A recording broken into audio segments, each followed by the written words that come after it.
The 34th America's Cup is drawing to a close. But who will win is anybody's guess.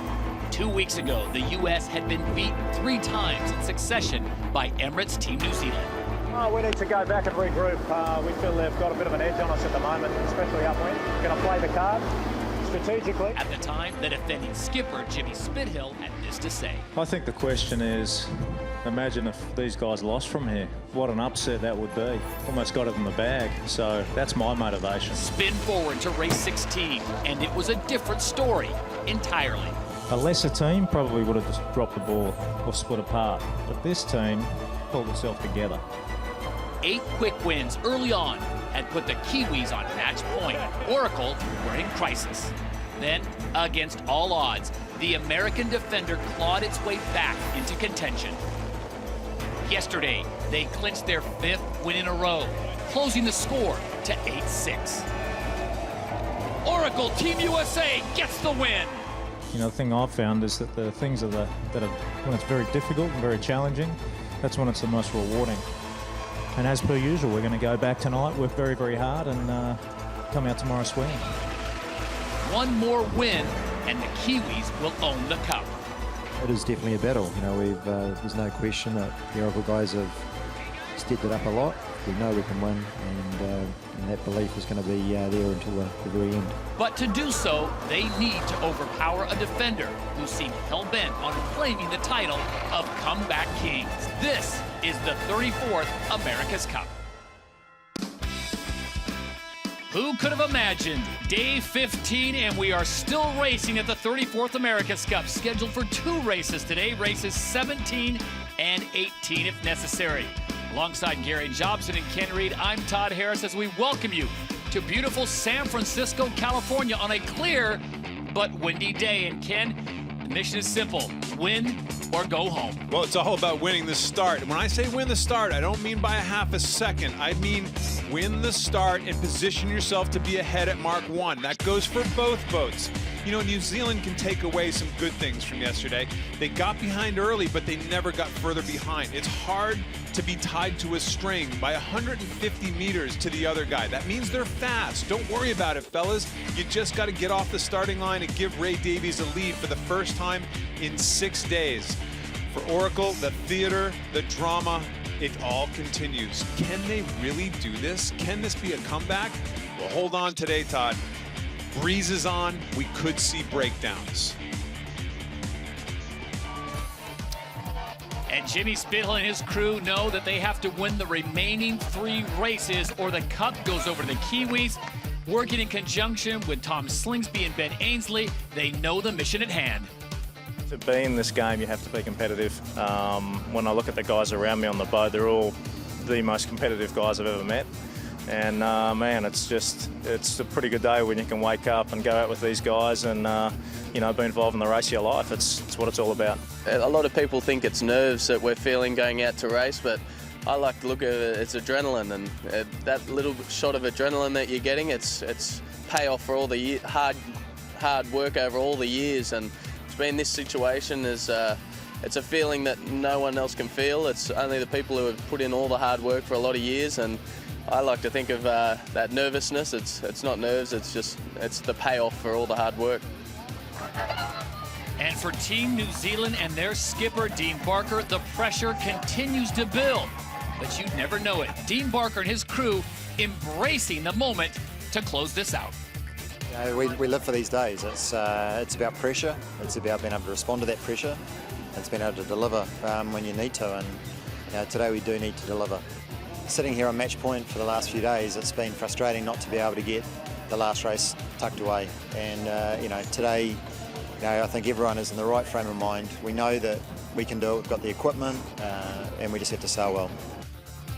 One thing for certain, for the thousands of fans who have made their way to America's Cup Park, everyone has an opinion on how and when this will end. But we went straight to the so-called experts.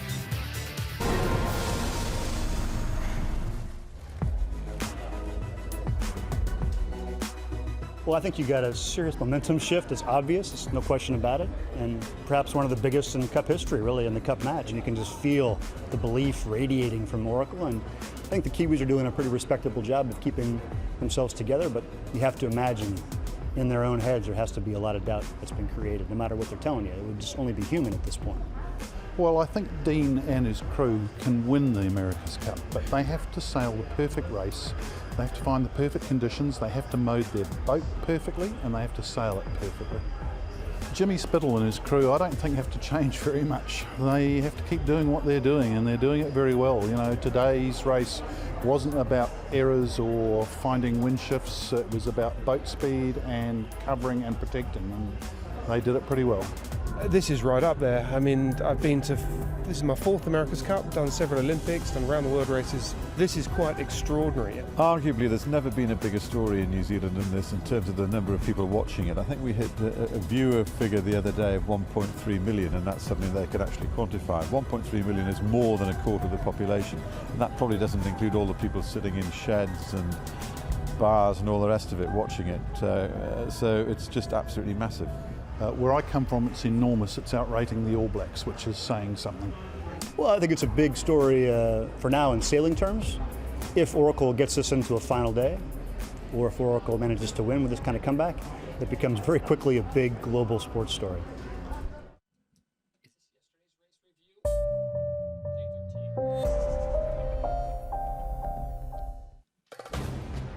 Let's take a quick look back at yesterday. One race contested, and Kenny, it all came down to the start. Well, it's all started. If you look in the front of Emirates Team New Zealand, they have what's called their code 0 rolled up and up in the air, where Oracle does not. Listen, this is all about acceleration. This first reach, if it's a nice even start like it was, both boats almost exactly the same time over the starting line, the drag of that big sail, even when it's rolled up like that, is dramatic. And look at Oracle. They just literally accelerate and sail right on by. I think one of the bigger mistakes of this event so far was not matching Oracle and keeping that code 0 on the deck so they could accelerate at the same time. Mark number 1, the Americans had the lead, which they have done for the last 5 races, and they were the first ones to jibe, but just looked cleaner through the water. They looked better through the water, and there's the lead that pretty much stayed intact for the whole entire race. But you notice they didn't even unfurl their code 0 on Emirates Team New Zealand. Just a big mistake, kind of a planning mistake, a mental mistake before the start. Mark number 2, the Americans continued to lead, but it did get a little closer, and once again, a split course. A split, and the tacticians, whoever's behind, has done a great job in this event, making sure you get a split that increases your chances of staying out of phase with the guy leading the race all the way up this next beat. And sure enough, it was close and stayed close all the way up and all the way around the course from here on in. Mark number 3, once again, tactician Ben Ainsley throws in an extra tack, and at the moment it seems like a risky maneuver, but it pays off. That double tack just to get offshore quick, and sure enough, it pays off again. It's a move that I think all of us have questioned, but it's worked now twice in a row for these guys, so I think it's time to stop questioning Ben Ainsley at this stage.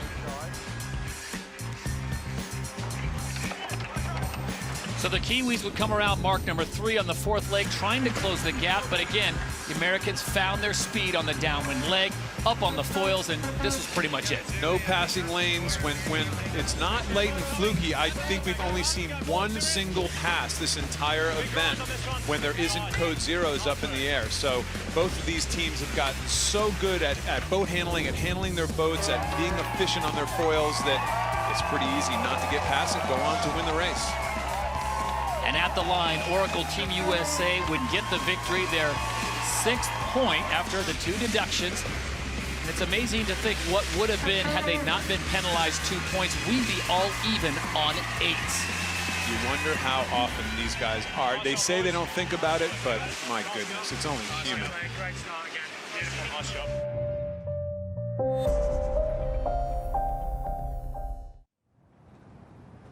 And you are looking at a live shot of the course here on day 15 in San Francisco. It is about 10 minutes after 1 o'clock in the afternoon. As we take a look at the standings now, let's explain this if you're new to us, and how could you be? 8 wins apiece, but the Americans were penalized 2 points for prior infractions during the America's Cup World Series, so it stands 8-6. The Kiwis need just 1 win. The Americans need to win the last 3 races. For more on the conditions and the win today, we check in with the third member of our broadcast team. Is Gary Jobson out on board regardless? Todd, good win today. 16, 18 out of the west. The current is flooding in. What this means is the water is going to be very smooth. Look for these boats to go fast. An exciting day, a lot on the line. We talk about Oracle Team USA making a comeback.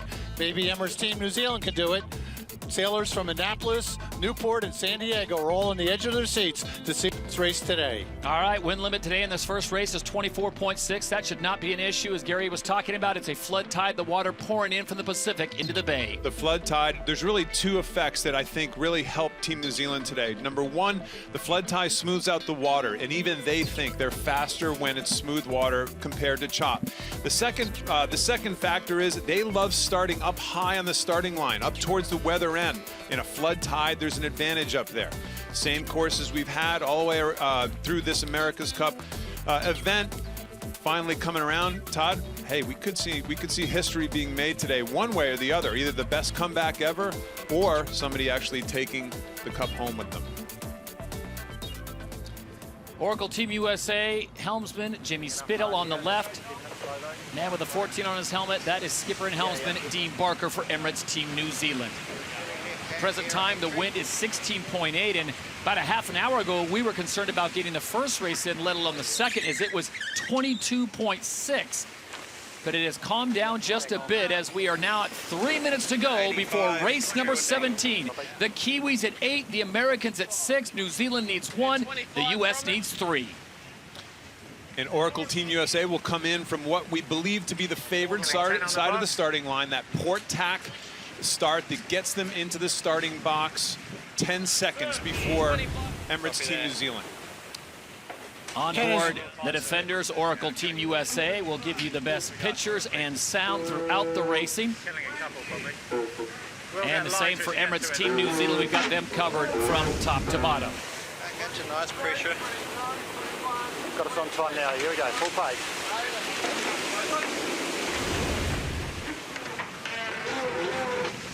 Here we go, Todd. I don't care what the afterguards say. There's butterflies churning in both of these boats right now.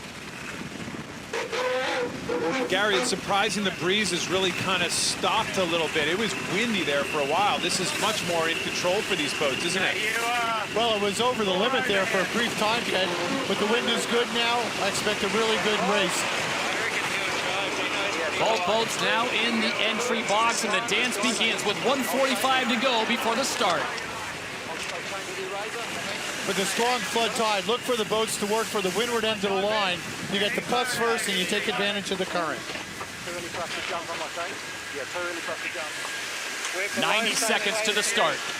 Slightly early coming back to the line right now by James Spithill. Look for Emirates Team New Zealand to try to step up to weather. Their most success when they've won starts has been to weather of Oracle, which means closer to the wind on the high side, exactly where they're heading right now. You are right on ley line here. You're hearing the voice of Ben Ainsley, the 4-time Olympic gold medalist, the tactician for Oracle Team USA. It's been 6 days, Todd, since Emirates Team New Zealand has won a race. The start is proving more crucial all the time. Turning up here in 3, 2, 1, sing it up hard now.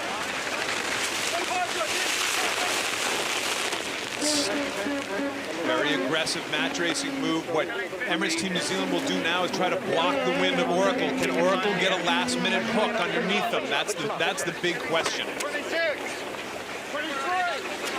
New Zealand's got to kill 10 seconds. They're a little early. Big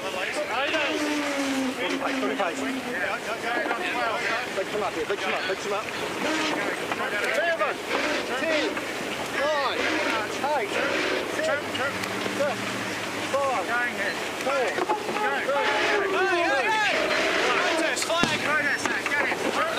Right from behind, a last-second hook by Oracle. I'm really surprised by Team New Oracle Zealand there, set Ken. themselves up for that. Good attack here. Protest by Oracle. Pass head to wind here. We're way past head to wind. Yeah. Okay. So they cross the line on time. The Americans immediately file a protest flag and a penalty to the Kiwis.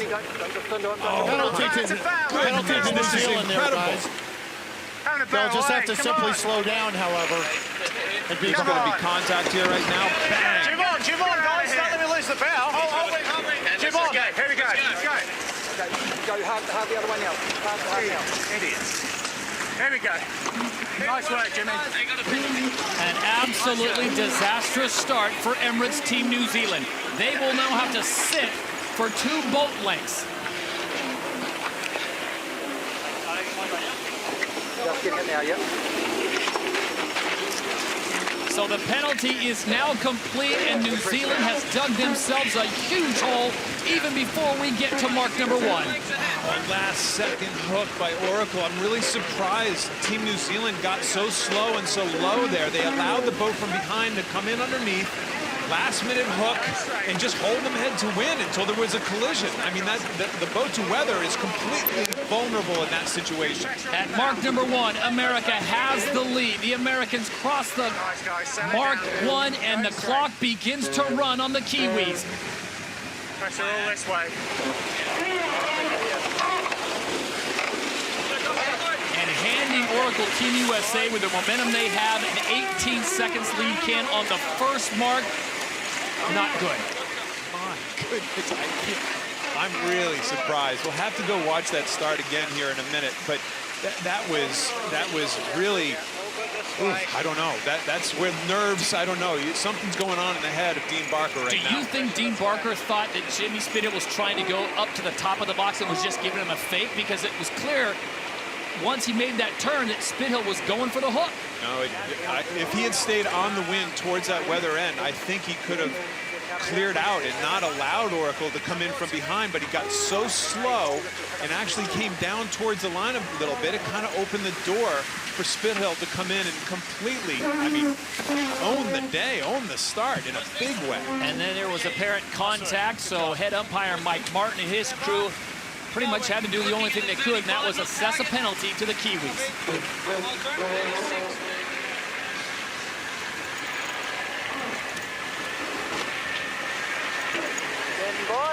If we can get Mike Martin on live, we're going to try to do that, Todd, to see if there might have actually even been 2 penalties in that situation. It'll be interesting if we can get them. I'm sure they have a little bit on right now, just trying to sort out what happened in that pre-start.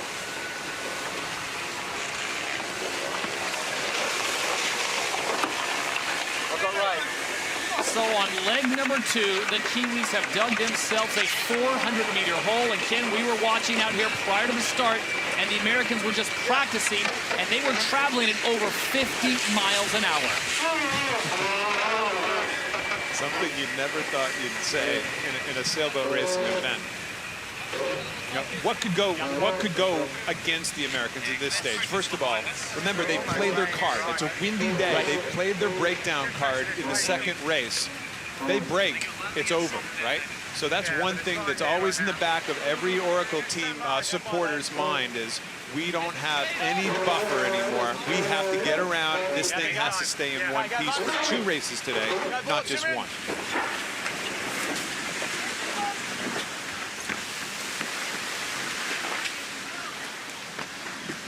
We're glad to be joined now by the chief umpire, Mike Martin, of this 34th America's Cup. And Mike, take us back to the start, what you saw and why the penalty was assessed. Yeah, what happened? Nice, Jimmy. A little bit lighter, we'll build in. Happy to go straight in right like this. Yeah, this is Mike Martin. What we saw at the start was USA was a leeward boat and established that overlap from behind. New Zealand was required to do everything they could to keep clear and didn't. And there was actually 2 penalties given, one for the initial and then one for not keeping clear after they crossed the starting line. So actually 2 penalties were assessed to New Zealand. Yeah, Mike, 2 penalties, and obviously there was contact between the boats. yeah, definitely there was contact between the boats. And Todd, here's the first penalty right now. What Mike is saying is the weather boat or New Zealand did not do enough to try to stay out of the way. They have to, you see him spin the boat here, but maybe not go quite, maybe he can go a little, see, he comes back. See the wheel coming back right now. That's always a telltale sign to the umpires that maybe you didn't do everything possible to stay out of the way of the other boat. Meanwhile, back on course, our thanks to Mike Martin, chief umpire here at the America's Cup. The Americans make their way down very fast downwind leg as the wind has been blowing close to 20 knots. This will be a very quick race, and the Americans would love to get this one wrapped up quickly as they make the turn at mark number 2 with a sizable lead over the Kiwis. Nice. Keep going. Keep going.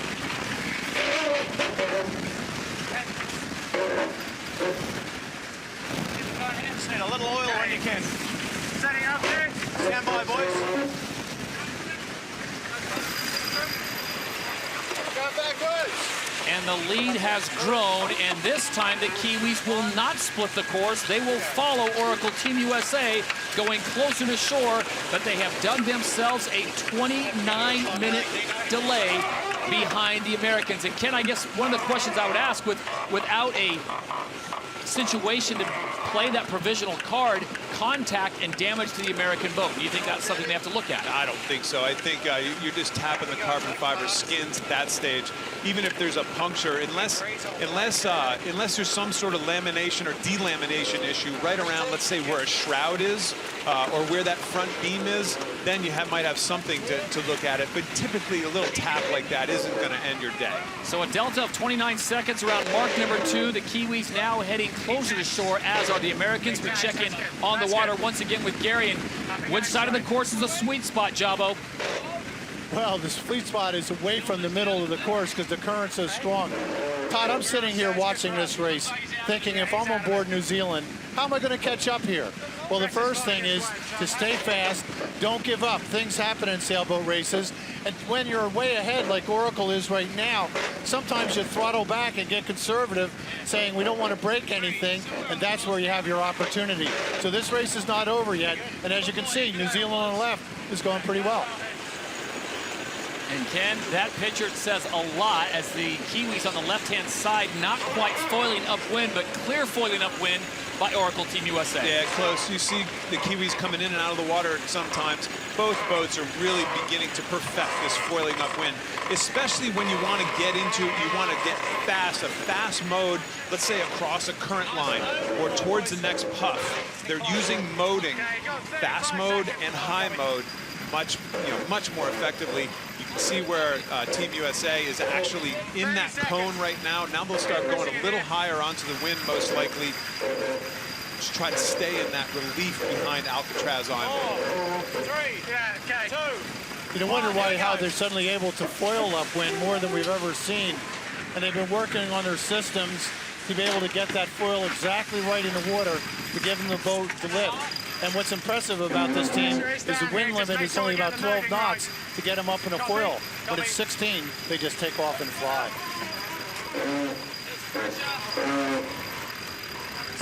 So on leg number 3 of 5, it's the Americans out in front by more than 200 meters. Can they maintain?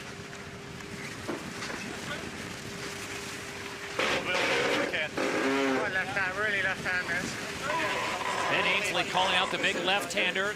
Americans traveling at 23.7 knots, the Kiwis at 26.5. They're out of that relief. Remember, this is GPS speeds. This is speeds over the ground, which takes into account the current. They would be in the current relief right now, therefore they'd be registering probably higher speeds. As I say that, of course, Oracle gets up on their foils and starts screaming across the channel to get to the relief on the other side right now.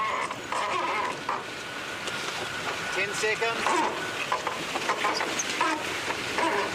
Standing by in 3, 2, 1. And the Kiwis decide it's a good time to tack away from Alcatraz Island.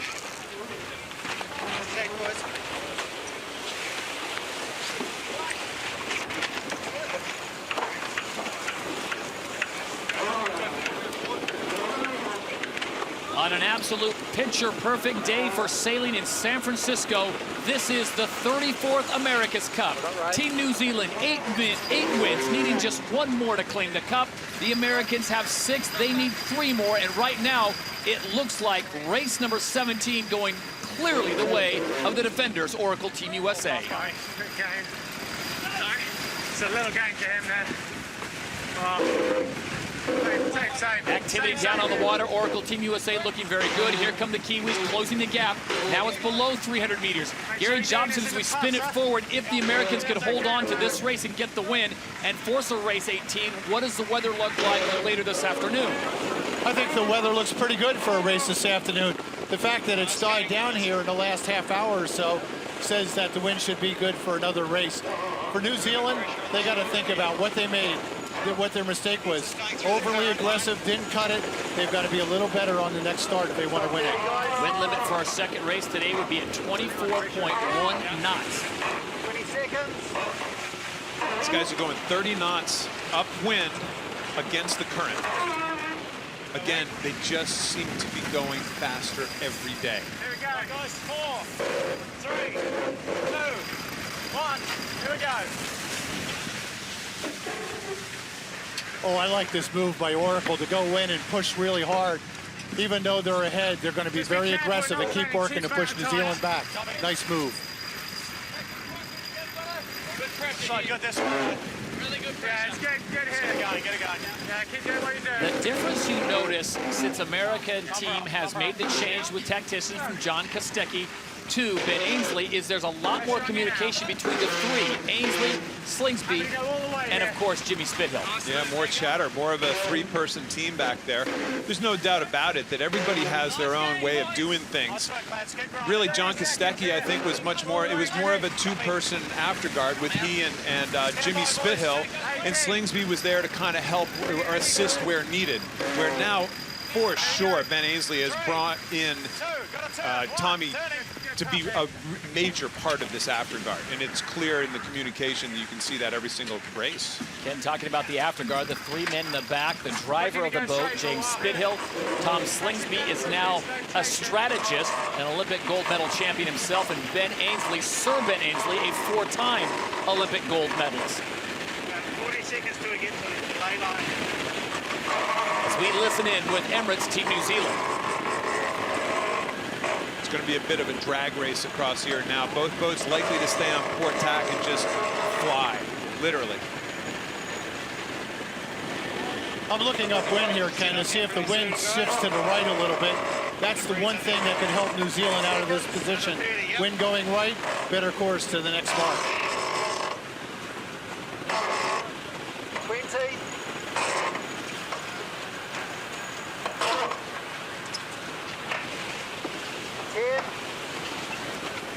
Standing by.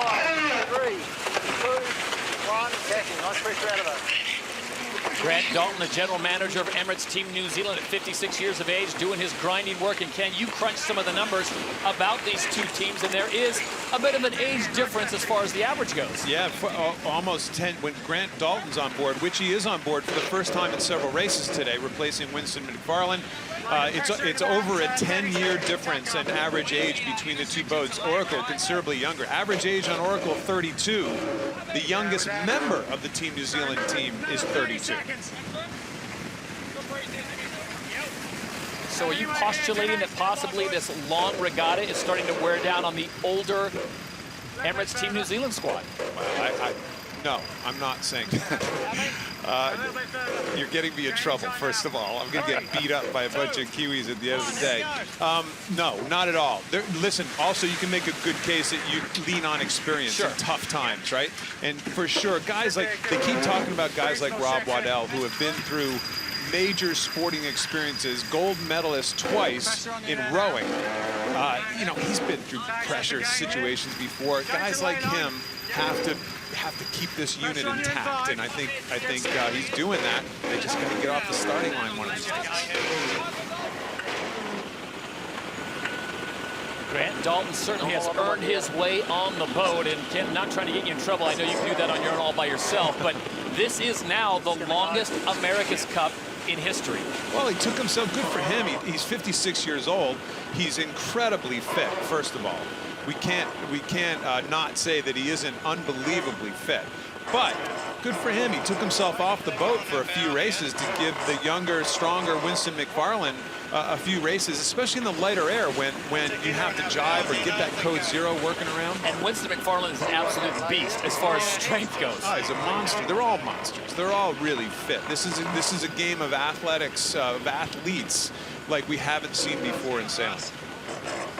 Todd, you know, mentioned that this is the longest America's Cup in history. Actually, it's the 18th day, and in 1899, they went from October 3rd to October 20th between Columbia, the Defender, and Shamrock, the Challenger. So this actually ties it since 1899.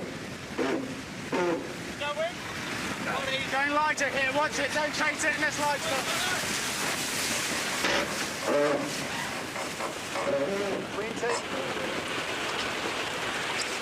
Team New Zealand, they need Oracle to not actually make this gate right now. They need all the help they can get. They need them to miss this gate and have to tack some more. The lead is 215 meters as we bounce across to Oracle Team USA, the defenders of the Cup. On the back, there you see Ben Ainsley. He is the tactician, also required to do some grinding. And there is Tom Slingsby. Left, early drive.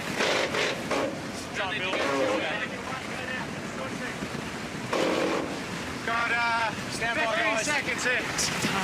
They're getting closer. I mean, New Zealand is plenty fast. Everybody keeps talking about New Zealand being slow. They're not slow. 10 seconds. They just got to get off. It's a broken record, I know. They got to get off the starting line. So once again, the Americans thrown in attack just before gate number 3. I think if there's a silver lining here for New Zealand, they're sailing even speeds upwind.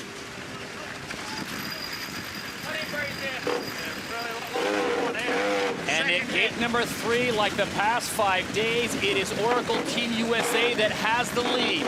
The Kiwis now coming into the circle. Can they close the gap? Remember, they trailed by 26 seconds after mark number 2. And here they are at gate 3. You're going to likely see Oracle roll into a fairly quick jibe here and get themselves offshore where it's been favored for the last 3 days.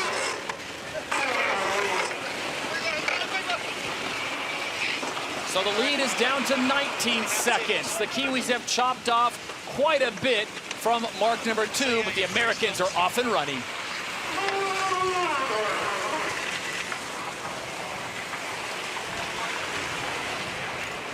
So the all-important leg number 4. It is a flood tide, and the wind is blowing right now at about 18 knots. Nice guys, give it a go. Nice right-hander. The one thing we know for certain is the Americans cannot clinch the America's Cup today. They need another day. The Kiwis, they've got 3 opportunities to get it done, but you know Dean Barker does not want to push this thing into another day. He wants to end this thing today. You got to imagine that the pressure gets greater by the minute.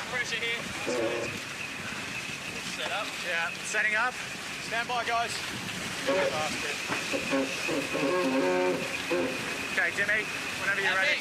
Okay, Tommy? Yep. What's him in?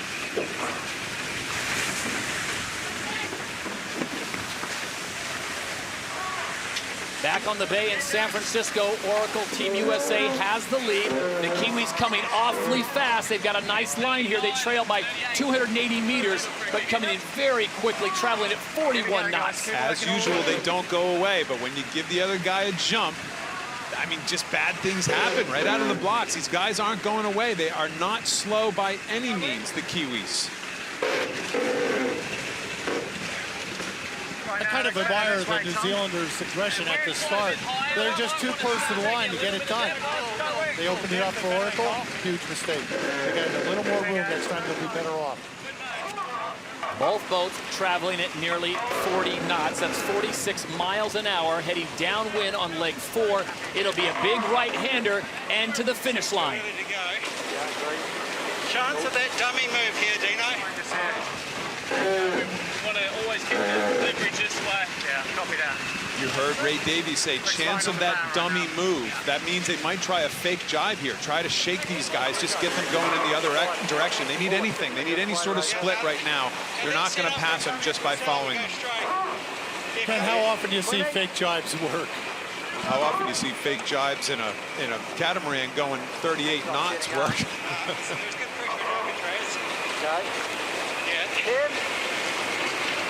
We're inside the runway now anyway. 3, 2, 1, driving. Go towards him in. Good pressure on that bow, guys.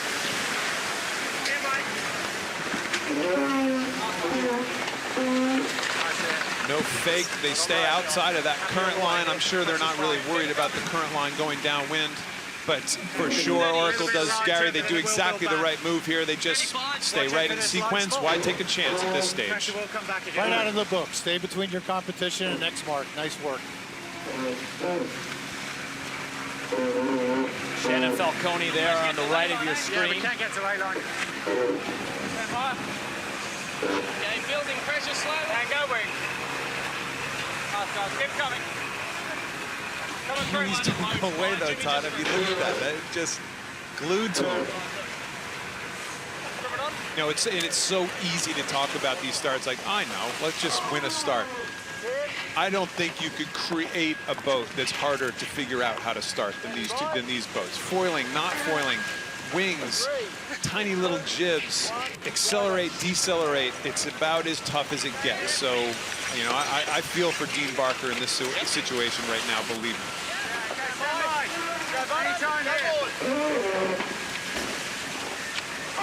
Pressure's good here. As we look at these boats going downwind here, one of the questions for Emirates Team New Zealand, do they play their card? They have the ability to not race the second race. Here's what I think. They are so close in speed here, they should race. The conditions are perfect for New Zealand today. Just get a good start and they can win it this afternoon. It's all on Dean Barker's shoulders. Gary Jobson referring to the fact that Emirates Team New Zealand has their provisional card or their postponement card. They can play that in the second race for any reason. They just play it to the official and say, we don't want to race today, we're done. The Americans have already used theirs, and that's really what's turned around this regatta for them. When they were thoroughly getting beat by Emirates, Jimmy just said, they've got a lead on us, we got to do something. They went back, regrouped, and the comeback began. Comeback began. They actually lost the next two races, but for sure they sped the boat up that one day, and then rest is history. At mark number 4, it's Oracle Team USA with just one leg to go, and they will pick up their 7th point, bringing them to within 1 of Emirates Team New Zealand.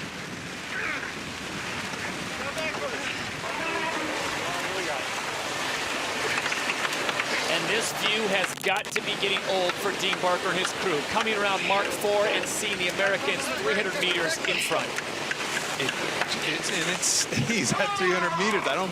I know I'm beating this point, but the Kiwis are not slow. It's just a matter of, these boats are so even. Whenever you get even boats like this, the start takes on that much more significance.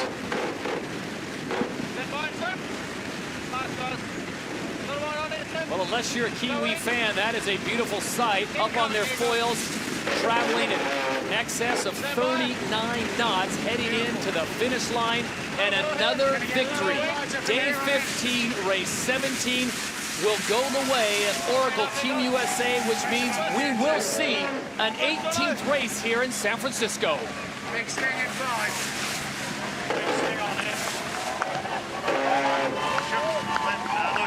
And as they cross the line, the Americans are within 1 point of the Kiwis. You have got to be kidding me. The drama continues, folks. Oh, nice hole fly.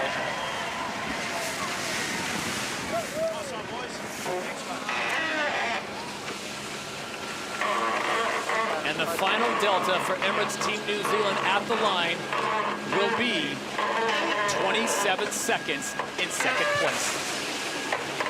And the screws get tightened a little harder. You gotta believe the pressure. I mean, it's only human. The pressure is mounting by the minute. Now 6.5 days since they've won a race. and sitting on match point. And to play devil's advocate, if you're Oracle Team USA, Sir Russell Coutts, Larry Ellison, if you had not been hit with a penalty, you would have just won the America's Cup. I don't know if you want to go there.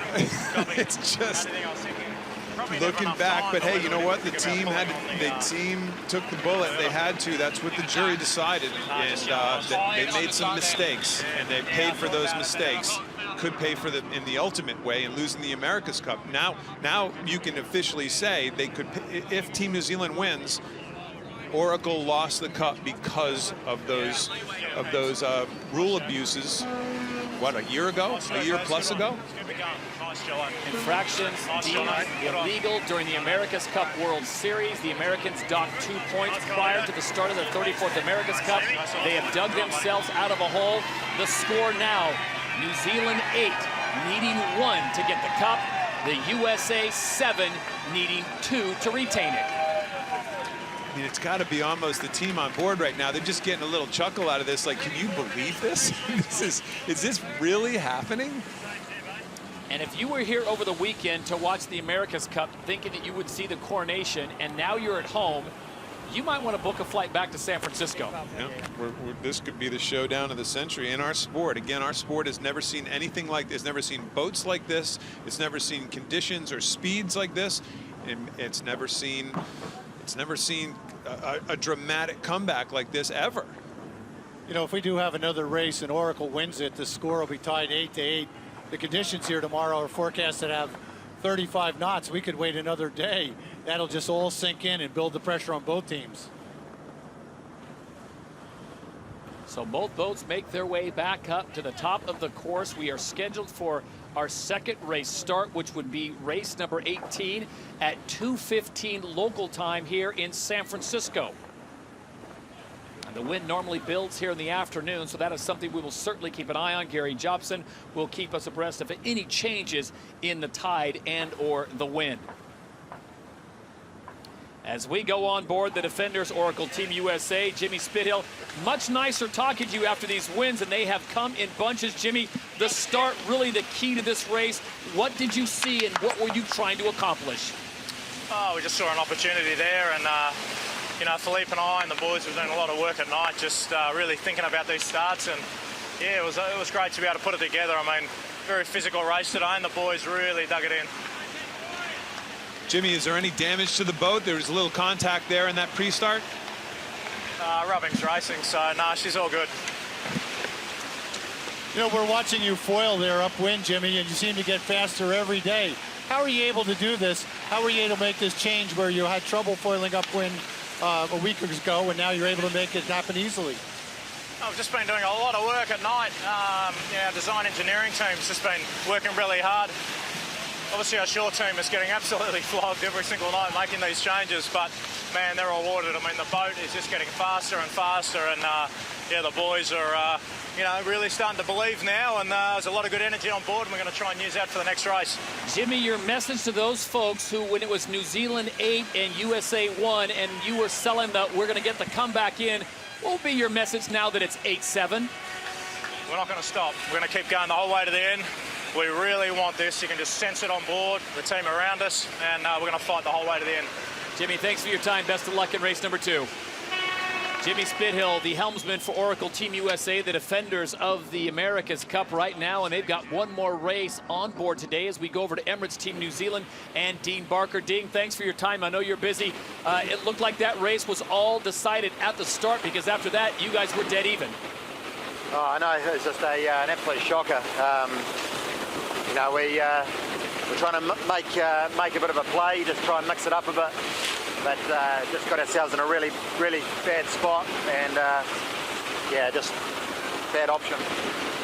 Hey, Dean, so going back to that start again, I don't mean to keep pounding on this, but when do you know? Like, at what point during that start did you think, uh-oh, this is not going to turn out well? Oh, we had to try and drag it off the ley line, and yeah, we just try to sort of squash them down below it, and the problem for us is that we were just way too early, just killing too much time. So, yeah, 40 seconds before the start, we knew we had a bit on. You know, Dean, we're watching the boats very carefully, and it looks to me like you're going pretty darn fast. and at least as easy as the other boats. So that must give you some encouragement. Well, you know, I think considering the amount we gave up at the start to be as close as we were at the finish, I think it gives us a lot of confidence. So, yeah, the boat's going well. Just need to get off the start line. Dean, the message to the crew, and would there be a scenario in which you would play your provisional card and wave off the second race day and regroup? Oh, no, look, we're out here to race, and if the conditions are suitable, then we're into it. All right, Dean, we appreciate your time as always. Best of luck to you and the crew in the second race. Okay, thanks. Cheers. Dean Barker, skipper and helmsman for Emirates Team New Zealand. So we heard it from him. They will not wave off the second race, and it looks like the wind is good right now at 19.3 knots. There is the all-important scoreboard. Go to the far right, ladies and gentlemen. It is 8-7. The Americans need 2. The Kiwis still need 1. They could clinch it here in the start in about 25 minutes. And as usual, race 17 was determined in the start box. You can break this down, Ken Reed, multiple times. What you would do here, what would you do there? Take us through what Jimmy Spittle, first of all, trailing boat is thinking. Well, he's licking his chops at this stage. There's plenty of time. There's plenty of room below him. It really had to be just an issue where they were down on that bottom lay line, but they weren't. They weren't far enough to the left in the starting box. That opened up the door for Oracle to come in from behind, actually get 2 fouls on Emirates Team New Zealand. First one, not getting out of the way fast enough. Second one, once the boats got slow and stopped, they determined that they were fouled a second time. There's actually contact between the boats at this stage. This is a classic match racing move. Match racing in catamarans we never really thought we would see, but sure enough. It's got to bear away. You have to give that bottom boat who has right away. Oracle has right away right now. The boats collide. As Jimmy said, rubbing is racing. He's already communicated, bang, a second, third time. There's going to be a little scratch up the side there. Omega might have to get buffed out tonight. And off we go. Here's the bang. Watch this. He's got a... So the Americans were asking for the bear away, the Kiwis not giving it, and as you pointed out, get the buffer ready on Omega, and the Americans now speeding away. The penalty is on, and the Kiwis are just sitting in the water. Yeah, well, the Kiwis are just trying to get out of irons at this stage, and irons means you're just stuck dead in the wind. They're using their jib, they're backing their jib to get out of irons. They know that by the time they get out of irons and get the boat going, the penalty is going to be off anyway. Here it was at mark number 1, and this is something we have not seen this entire regatta. And folks, we've seen almost everything. Oracle Team USA with nearly a 15-second lead as they rounded mark 1. Yeah, big lead. When you make a mistake like that, it is magnified in a big way. And sure enough, these guys are gone. Pretty much gone right out of the start. And from the 4th leg on, it was a 300-meter lead, and it pretty much stayed that way as they headed downwind. Masterful tactician work by Tom Slingsby. Ben Ainsley staying just on the side of that tide line. And as they brought it home, it was a very big celebration at Pier 27 as the American fans bring home the defenders, Oracle Team USA, as they pick up yet another win. Nice work, Jimmy. Nice, Jimmy. Solid, mate. No troubles. You know, there's a lot of races that can be given to one guy or the other on board that boat, but they gave that one to Jimmy. He ended that one early on in the start.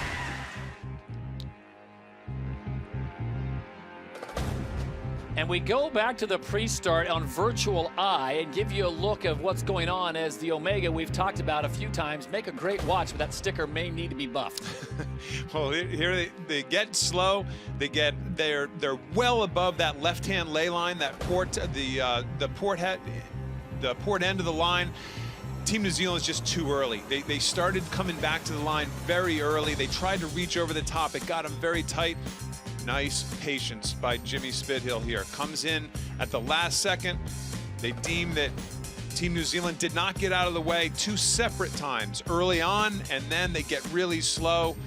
Oracle has the right. They're the leeward boat. They have the right to turn away. If the boats contact when they turn away, then they're wrong a second time. 2 separate fouls, bang, and then bang. There it is again. So it's Yeah, if you're not rubbing, you're racing, or whatever he said. That's an Australian term that I'm quite not familiar with. And virtual eye, you just cannot escape from virtual eye. It shows it exactly what happened on there. So basically the Americans park the Kiwis and speed away as the Kiwis have to sit and watch.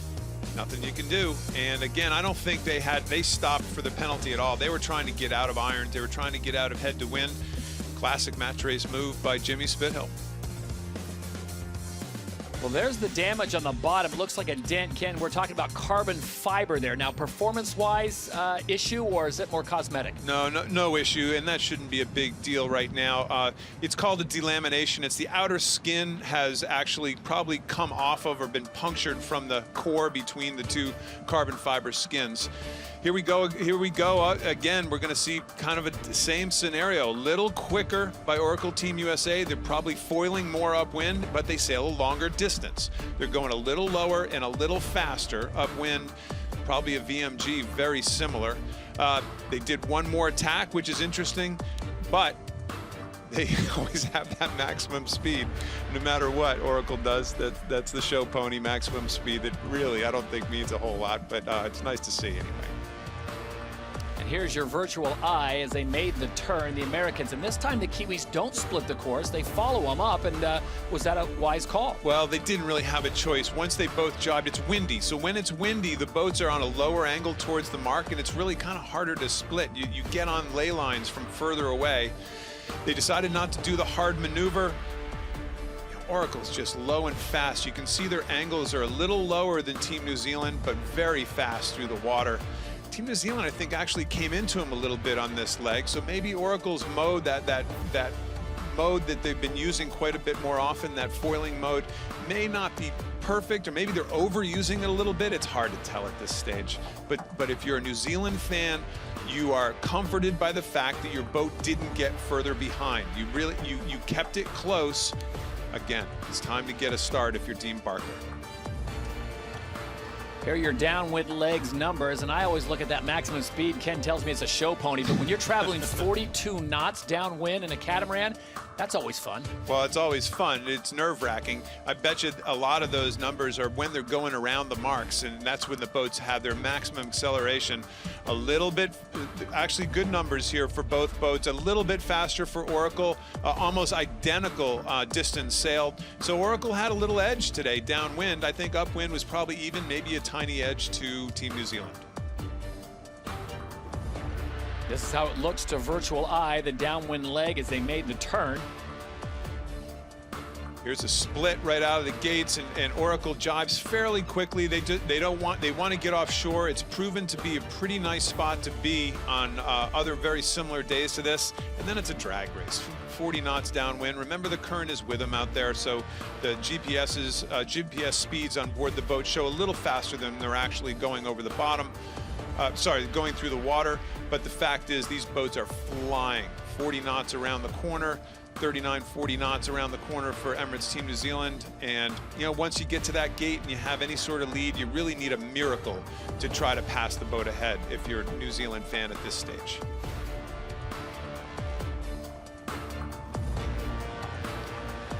So a beautiful day in San Francisco as we are almost even, 8-7. Kiwis with the lead. The Americans need to win out. The Kiwis one more and the cup is theirs.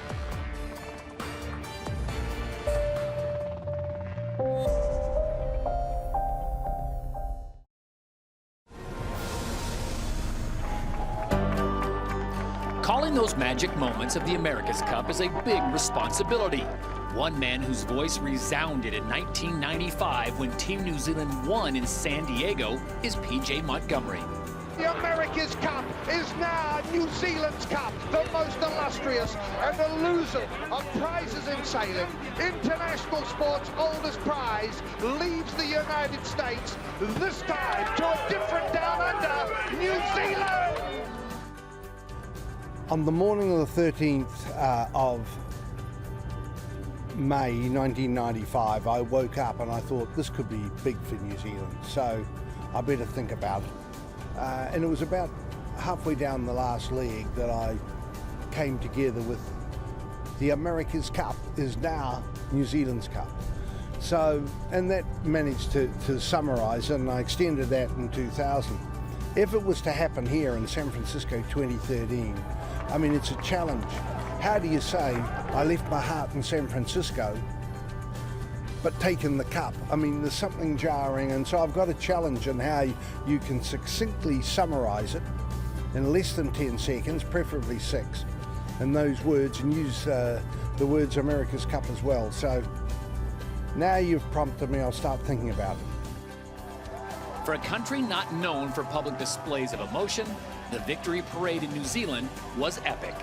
I was asked to go back for the welcome home parades in the 4 main cities in New Zealand. I'll never forget turning the corner out of Custom Street and looking up Queen Street, the main street in Auckland. There were so many people. There were conservative estimates of 350,000 there that day. Just have a look down here. Look at the faces of these kids. PJ followed the story through New Zealand's second Cup victory in Auckland in 2000. The America's Cup is still New Zealand's Cup. Then the loss in 2003 with Dean Barker on the helm. That was tough on him. But I think, like most people, the best teacher you've got is your mistakes. And Dean has got that, and he's learnt from that a lot. Well, very different, you know, a lot older, hopefully a bit wiser. You know, they've been through, you know, some traumatic times and shared a lot of success as well with the guys that we've had together. This team, you know, is just phenomenal, and yeah, I'm very proud to be part of it. I think for anybody to win the America's Cup under whatever circumstances, it's sailing's most illustrious and most elusive prize. It's the hardest to win, and for anybody to win it, however they do, is definitely a medal on the chest.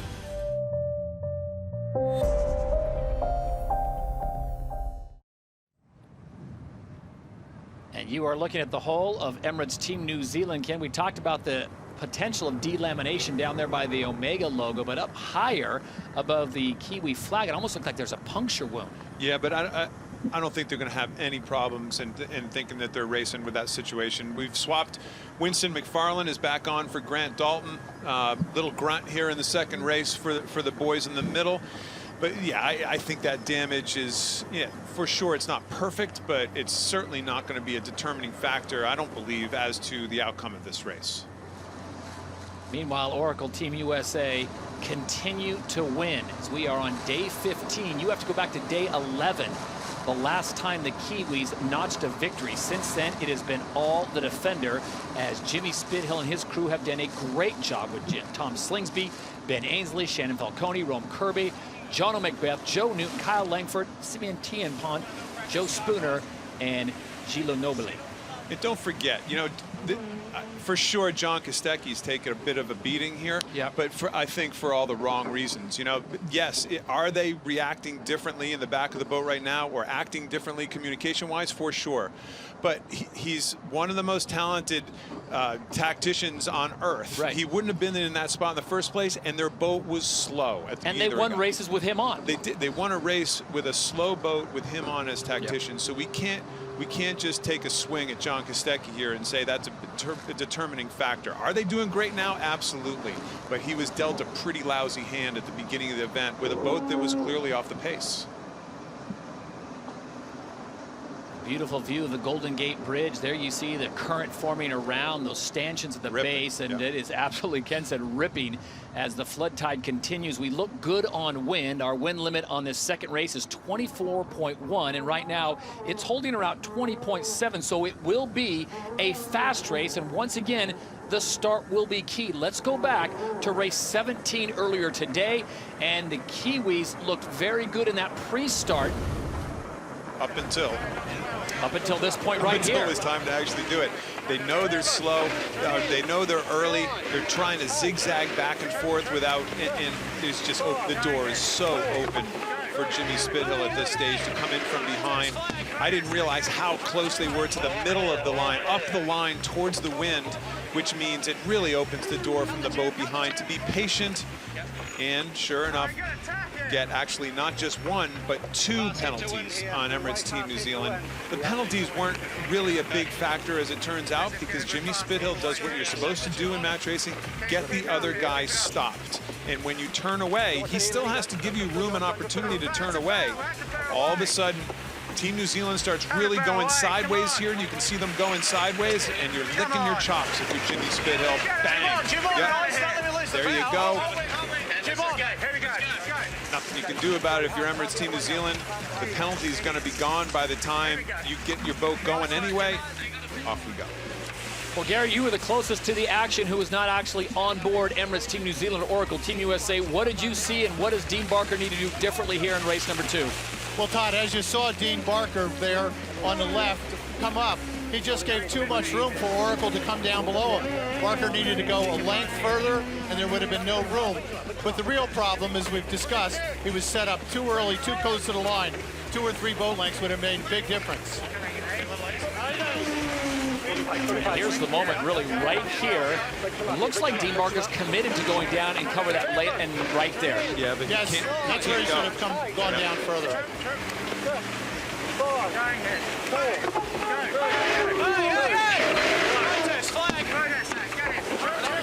There was the first contact.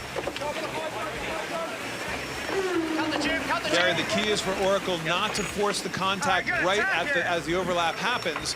You actually put the bow down a little bit and then do another little scoop up, another little dig up. And it's that second time they went at him, actually, is probably when the penalty was called. Keep it up here, keep it up. Watch it here, Lenny, don't drift under him, don't drift under him. That's a foul, we have to bear away. Having to bear away, come on. Come on. Jim on, guys, don't let me lose the bow. Jim on, here we go, let's go. Go hard the other way now. Actually, 3 little pieces of contact there as the Americans pulled away. A nice little drag across that Omega sign. And Ben's doing a bit of a play-by-play. Come on, you guys, what are you doing? What are you thinking? Do you think that the judges are really, or they're listening? He's selling it. Do you think the umpires are listening? No, but he's definitely selling it. This is good, we're faster all the way. Keep it up. And at this point, you're thinking, well, this is like watching paint dry. And now, all of a sudden, the strategy comes into play. Listen to Ainsley as we go through this. He should be doing the commentating here. It's fantastic. Going here. Go. Hey! Protest flag. Protest flag, get him. Turn. Make him tack. Cut the tube. Oh, you got a tack here. Ainsley had a little scratch to the beard. This is good, we're faster all the way. So ready to shake the tube on? Keep it up here, keep it up. Come on, that's a foul, we have to bear away. Having to bear away, come on. Come on. Jim on, guys, don't let me lose the bow. Jim on, here we go, let's go. So that was the pre-start. Larry Ellison's down on the water. He took it all in. And as commentated by Ben Ainsley. As commentated by Ben Ainsley, we move on now from race 17 to race 18 with the score 8-7. Jimmy Spithill talking with his boys. Tom Slingsby going over final preparations. The wind once again is holding at around 20 knots, the limit 24.1. So we will in fact have a second race today on day 15 of the 34th America's Cup. If the Americans can win it, we will see an amazing day number 16 here in San Francisco.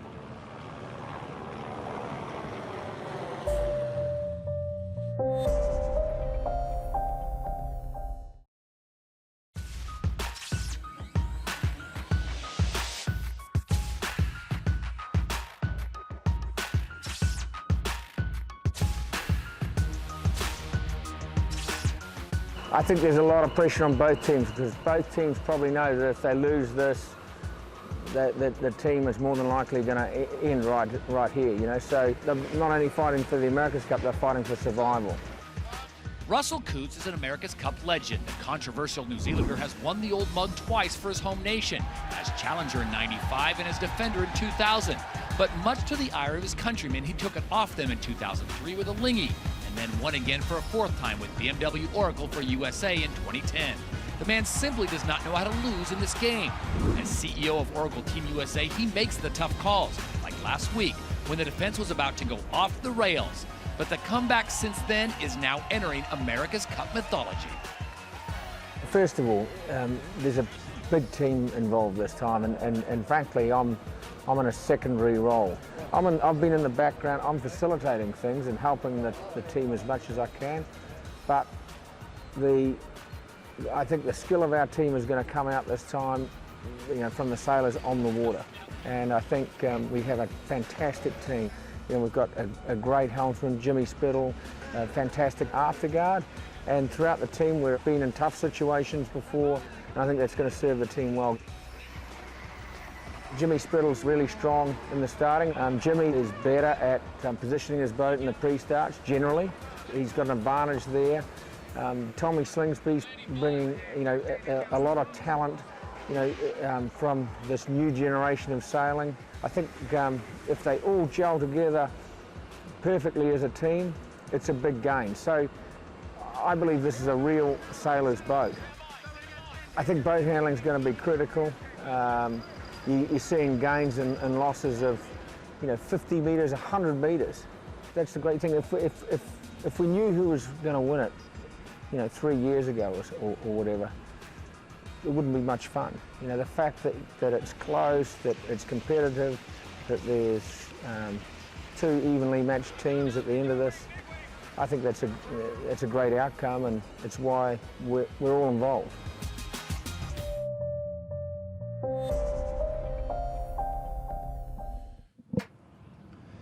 Beautiful San Francisco Bay in the 34th America's Cup. Todd Harris, Gary Jobson, Ken Reed, you are looking at the crew members for Oracle Team USA, the defenders of the Cup. They are trying to hold on to it. They were deep in a hole, and everyone had pretty much written them off as the Kiwis began celebration preparations, and rightfully so, leading with just one race. It's all they needed 5 days ago, just one race. And since then, it has been an absolute defender onslaught, winning continually, and that has taken us to day 15. And now the score is New Zealand 8, still needing that one precious win, and the USA 7, only needing 2 to keep the Cup in the States. Well, we thought weather might be a factor in the afternoon, but Mother Nature, again, playing ball with us. The wind has actually come down just a little bit, Gary. It looks pretty good for race 2. It certainly does look good. The wind's about 4 knots under the limit at 24.1, accounting for this flood current. Hey, here's an interesting thing. Both boats have been doing practice starts here for about the last 20 minutes, so I think you're going to see a real barn burner, and Dean Barker's got to find a way to win it. Well, the question is, can Dean Barker win it if he doesn't get the start? And can Jimmy Spithill lose it if he does get the start? The question is on as we take a look at the animation of the tide that continues to flood in from the Pacific. The flood current will definitely wreak havoc upwind. As always, the boats continually position themselves nearly specifically for the tide while they go upwind. Downwind, it is definitely a non-factor. And on the starting line, again, I think Team New Zealand likes that weather side, the side towards the bridge, upwind. That's where they've had their most success, in the past. Keep in mind, folks, if you're a New Zealand fan, they have port tack entry for the final 2 races, today and the race tomorrow. They have no excuses. They should be, if they want to get the jump, here's their opportunity. Who would have thought a week ago that we could possibly be looking at a one-race winner-take-all? That is the scenario. If the Americans can win this race, the last race of the day, we will go to day 16 with everyone on match point and one race for the most prestigious cup in international sport. A 20-race series. Not a single person on earth would have bet in that direction. Certainly not me, certainly not my realtor out here in San Francisco who was trying to kick me out by the moment. With 6 minutes and 15 seconds to go to race number 18, we want to bring you up to speed and continue to educate you, the fan here, of the 34th America's Cup in Know the Game. When boats are on the open race course, there are a few major rules that help determine who is right away and who has to keep clear. If boats are going in the same direction, there are 2 basic rules. 1, if they are not overlapped, the boat clear ahead has the right of way of the boat that's clear astern. If they are overlapped, then the leeward boat, or the boat that is downwind of the other boat, has right of way. If they are not heading in the same direction, when the wind is coming over the right-hand side of the boat, they're on starboard tack. And if the wind is coming over the left-hand side of the boat, it is on port tack. And when the two boats converge, the starboard tack boat has right of way. Knowing the game means understanding the rules, an integral part of sailboat racing at any level. And there you see the entry box. New Zealand will have port entry, and Ken, is that an advantage with this flood tide? Absolutely an advantage with the flood tide. It's smooth water. New Zealand knows they're plenty quick in smooth water. They're great at boat handling. They have port end start. They need to be boosting each other. They need to be reminding each other of all these factors right now. Guys, we got to wipe out the last 6 days, clean our brains completely of what has happened over the last 6 days, and look ahead, and we have several things in our favor right now. It is an abrasive fact, but the Kiwis have not been able to get a good start over the last 5 days. And that man, Dean Barker, knows exactly what he's doing. He just has to be able to put his boat in the right spot because, Ken, as you pointed out, they are fast enough. They are as fast, if not faster in some legs, as the Americans. Let's see when they turn back for the starting line. I think that's always, it shows a sign of being jumpy or not. If you turn back a little early, that means you're jumpy. That means you're a little nervous. If you wait a little late and stay patient, let's see if that works out to their advantage. They got great coaching, great program. They're talking all this stuff through. It's time for the afterguard just to deliver. So either the comeback will be complete here in race number 18, or the Kiwis will win the America's Cup as we check in on the water with 3:40 to go and Gary Jobson. You know, I'm putting myself aboard the boat. Emirates Team New Zealand, having lost 6 starts in a row. Here's what they got to do. Simply go out and have fun. Not worry about the final result. Just the moment. They were so close to getting a good start, it was painful. He can do it. Dean Barker's won 6 of these starts over a week ago. He can do it again. But attitude's going to make a difference.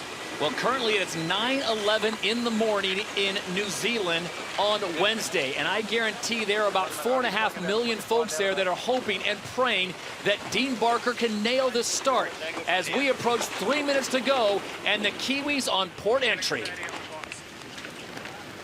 Todd, there is something to be said about pressure, and pressure not only from yourself, but pressure. He knows that there's 4.5 million people on pins and needles back there. I'm sure they do a little bit of reading. They probably try not to do a lot of reading of what's going on at home, but they know exactly what's going on at home, and that has to weigh on you. Just briefly, looking at the starting line here, the flood's a little bit less, about 1 knot. And looking at the angle of the line, the leeward end looks a little closer to the turning mark. So look for him to fight for the leeward end. Got us on time now. Here we go, full pace. By the way, we're giving New Zealand a lot of air time here right now. Oracle, it's pretty simple. Just keep doing what you're doing. There's not a whole lot to it. At 2:10, Emirates Team New Zealand has port entry, and it is on in race 18. Anywhere on the line. Stop it.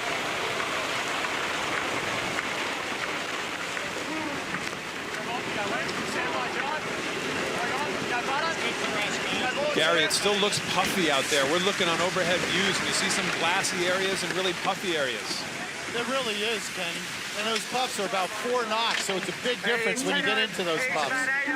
Being to windward on the line would help that, because you get the puffs first. Being to leeward, you're closer to the pin. 3, 2, 1. Diving. 7 over. Diving. Pick it up, Laser. Pick it up. 5 over here. Interesting move by Jimmy Spithill here right now, trying to step over in front of Emirates Team New Zealand. 2 over.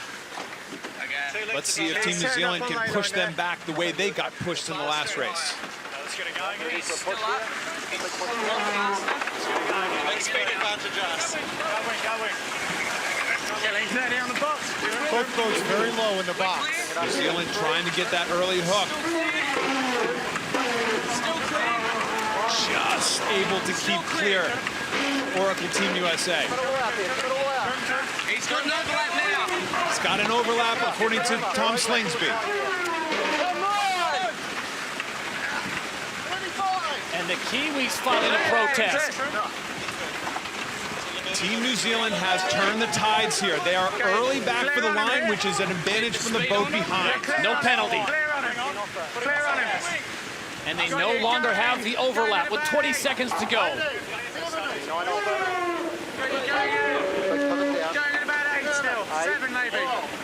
Both boats only a length and a half from the line. They're going to kill 8 seconds. Time and distance if you're both boats.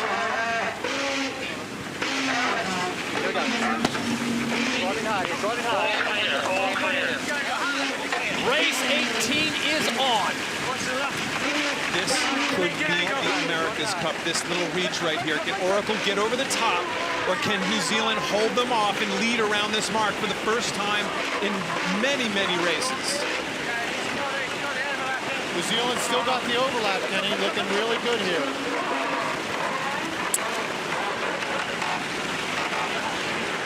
And the Kiwis have the advantage. Emirates Team New Zealand gets the whole shot. They hold them off. Fantastic job. They will not turn down. They're going to do exactly what Oracle has done to them several times.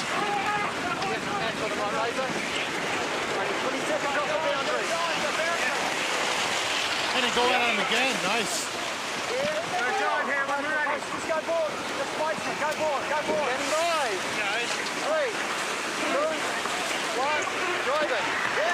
All happening out there right now, Todd. Just fantastic action, match racing action, going 40 knots. So the Kiwis pin the Americans up against the boundary. And now it is on for Jimmy Spithill. Can he come back? Oracle had a terrible jibe right there. Sorry to butt in, but Team New Zealand flying through their jibe. Oracle had a really slow jibe, dropped 200 meters right out of the blocks. Keep in mind here, Kenny, neither boat, New Zealand hasn't been ahead in a while. They got to remember how to do it. And Oracle hasn't been behind for a while. This is where mistakes are made. One boat's got to be very careful in this position because they're not used to being here.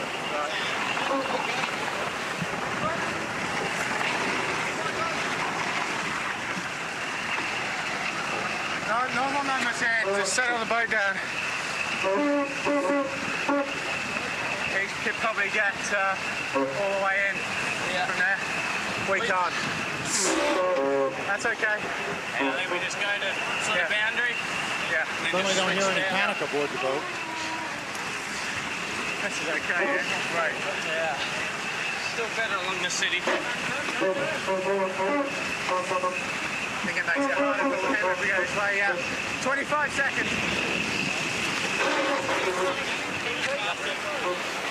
From Oracle Team USA, we jump over to Emirates Team New Zealand.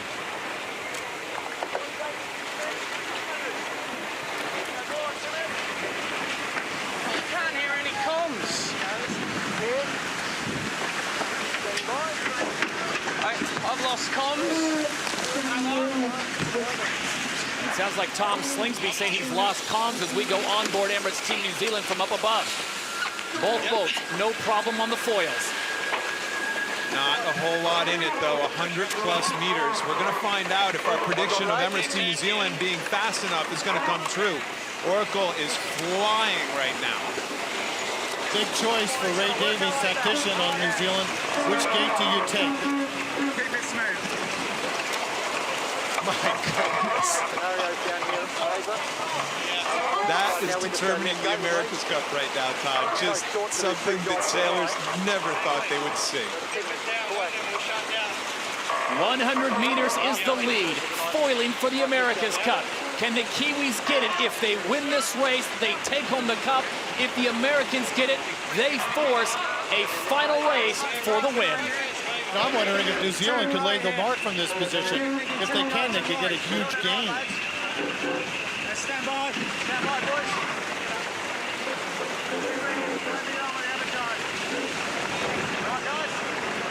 Two really quick ones. Yeah. Go bottom, go board.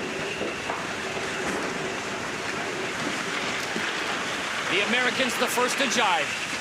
I think they determined that both boats will not lay. They're going to try to get this split at the bottom end if possible. Looks like New Zealand might just do one and in and give them the split, hand them the split. Is that a mistake? I'll tell you in about 5 minutes. How's that?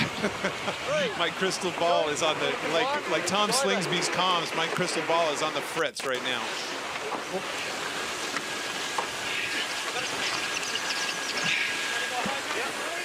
Got it, Razor?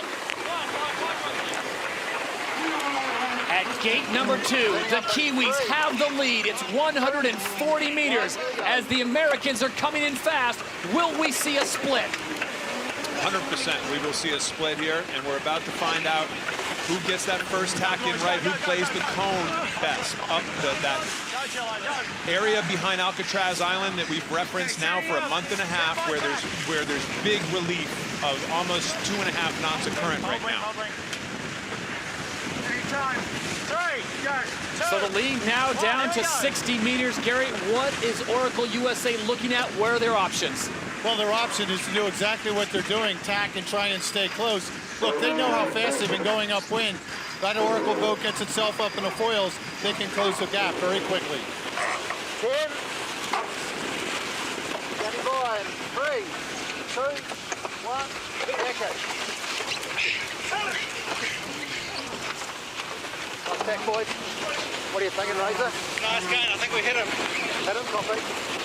So a big cross coming. Dean Barker immediately asked his tactician, Ray Davies, what do you think? He says, I think we hit him. And hit him, by the way, doesn't mean physically smash into him, although they've done that already once today. It's really determined as to, are they 3 or 4 lengths ahead, whether they can tack on the wind of Oracle. Right now it's 45 meters. This is close. And a slow tack at that. He can tack whatever he wants. The big question now, Ken, can he roll him? Here comes the foiling mode on Oracle. They're zooming into him right now. We have a dead heat. New Zealand will have the right of way when they get to the boundary. They'll be able to tack. As soon as the green light comes on, New Zealand has the opportunity to tack. They get protected by this boundary, a 3-boat length area just before the boundary. And a simultaneous tack, and the Americans are out in front. Wow! A lead change upwind. Incredible pace by Oracle. I think a mistake by New Zealand. They had a good length and a half to go further to that boundary, and they would have clearer wind. Now they're in some trouble. 10. Standing by in 3, 2, 1. Tacking. And the Kiwis decide to tack away. Yeah, they're in bad air right there. They're in a tough spot. They're going to play a little bit more of this cone, see if Oracle comes back at them. By no means is Oracle out of the woods here yet. Got 10 seconds. So New Zealand had the lead at Mark 1. They had the lead at Mark 2. They have relinquished it in Mark 3 of 5. Looks to me like Oracle's going to split all the way across for the city front right there. Team New Zealand's definitely in less current, but only for a moment. How are you not disheartened if you're Emirates Team New Zealand? You had the lead at Mark 1, you had the lead at Mark 2, and here on leg number 3, you find yourself trailing by 150 meters. What's shocking to me is how quickly it all happened. They were only going upwind for about 3 minutes, and Oracle came from almost 200 meters behind for the pass. It's amazing to me how quickly that all turned around. And Ken, I'll ask both you and Gary, it looked like we were going to have ourselves a big cross at the last moment. New Zealand decided to throw an attack. Was that the smart move? Well, it's clearly going to be second guessed all the way around the world. It just depends. They didn't ever really get up to speed once they made that covering tack. Everybody loves when you cover when you're ahead, but these catamarans, sometimes it's just a completely different story. 30 seconds to boundary. Second here, second. 20 seconds to boundary. And at the cross, the Americans have a lead of 120 meters, leg 3 of 5. A victory pushes this to a final race. If the Kiwis come back, the cup is theirs. Nice, guys.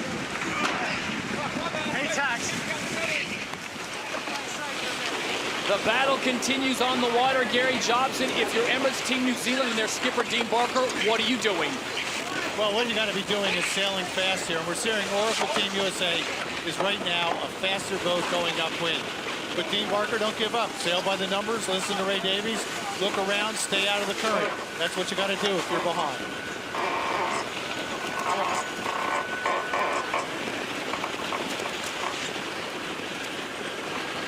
You're unsure of us.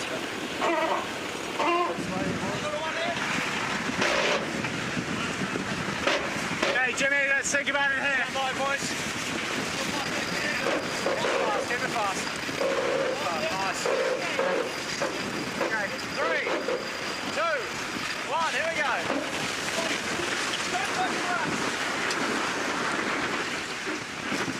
Nice tag.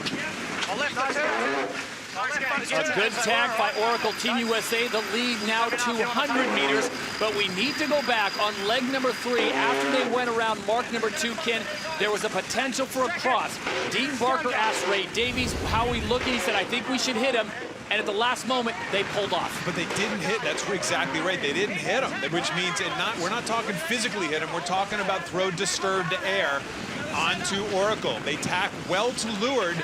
Oracle just puts the hammer down right here. They start foiling right at him, put themselves right up into an overlap situation. And from then on, all of a sudden, hey, yes, New Zealand gets the boundary. They get the credit at the boundary. They get to tack. But Oracle's just sailing right by them right now. They're going several knots faster. They're fully foiling right by them at this stage. Just really well done by these guys. Knowing the modes of their boat, knowing how to put their boat in the right position at the right time. I don't know if Emirates Team New Zealand could have tacked directly in front of Oracle and actually held them off. That we will probably never know. Emirates Team New Zealand was the first team to really perfect upwind foiling. So in a sense, Oracle Team USA just gave them a taste of Kiwi. Good riding here. I think the mistake that was made there is Ray Davies should have either kept going or tacked about a length later, so they were on top of their wind. They left the door open for Oracle to get good wind, and that's how they got ahead. Yeah, for sure. But Gary, we've seen before, if you're too close in that spot, Oracle puts the bow down, it actually goes underneath you, and if they get a hook, then you're really done. So you can make a case for all of us. The hindsight patrol is going to be out in a big way at this stage. It's a tough spot. That's like that awkward lead that they had. Well, certainly the faster boat always seems to pass, doesn't it? This is leg 3 of 5, race number 18 on day 15 of one of the most incredible races ever, the 34th America's Cup, living up to its billing as the Americans have almost completed the comeback. I think sailors around the world are staring at their TVs all with completely aghast right now. Sailors and non-sailors. I'm getting texts from non-sailors all over the place. Like, why didn't you tell me your sport was so cool? Kenny, should we say it's been like this for 162 years? Maybe. I'm not sure we'd be telling the truth. This is not your grandfather's America's Cup. 1983 was pretty exciting when it was tied up 3-3. 322 meters, and this has all taken place on leg number 3. To recap, Emirates Team New Zealand got the start, they got the lead. At mark number 1, they continued to extend that lead to over 150 meters. At mark number 2, they had the lead, and then the Americans discovered upwind foiling and threw it right back at Emirates. Really, it'll be really fun to analyze this because it's not as simple as, oh, they should have tacked on top of them, or they should. I think the only choice there was almost you could tack where they tacked, or like Gary said, just head for the short front from that stage on. Well, let's take a look at this in virtual eye on the pass, and Ken, you can break this down because, as I've always said, virtual eye does not lie. This is the awkward lead that you have. You have to go early because if they attack straight up in front of Oracle, I think Oracle could have just roared right underneath them and luffed them head to wind. So it's an awkward spot to be in.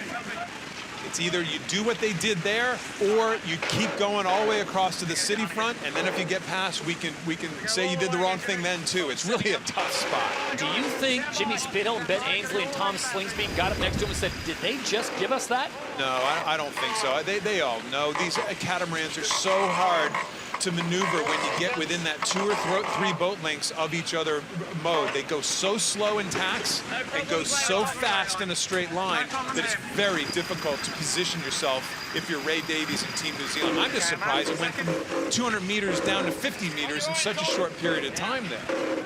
That's a function of boat speed. You're gonna have 50 seconds out of this to drive to boundary, okay? I mean, the unfortunate thing for New Zealand, if they'd been a boat length further ahead, they could have tacked under wind. Further boat length behind, they would have just kept going. I think you go back to the run, Gary, and on the run, Team New Zealand, we talked about it at the time. Team New Zealand had the opportunity to jibe with Oracle when they jibed and try to lead them into the same mark going around that bottom gate. That's really probably the thing that they're going to go back and look at the hardest. At gate number 3, Oracle Team USA has taken the lead, and they are roaring away as they make the turn and head back towards Mark 4 and a potential victory here in race 18.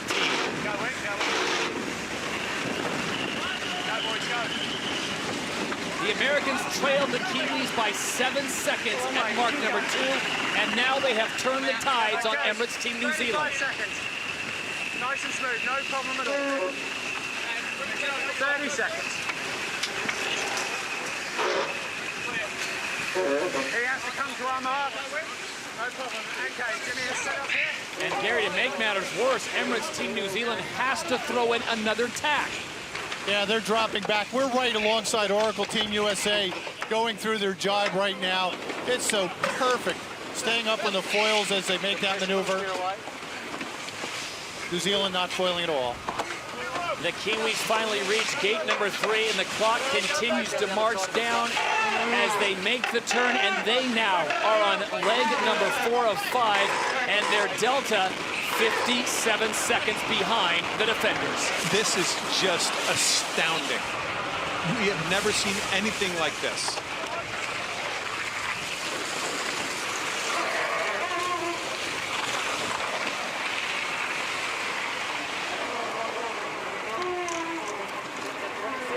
And the thoughts that must be going through the minds of Dean Barker, Ray Davies, and his crew right now. They nailed the start. They led at mark number 2, and this is their view. We've been saying all along, we thought they were fast enough, and on this particular leg, they just simply weren't even close to fast enough. And once they got past, man, it just feels like they just deflated. They just, I don't know. You can't say that they blame them, by the way. That had to be just shocking for them. I think of all the races in this series, this has to be the worst for Emirates Team New Zealand. To have a lead like that and watch it slip away and these guys take off like that, very tough.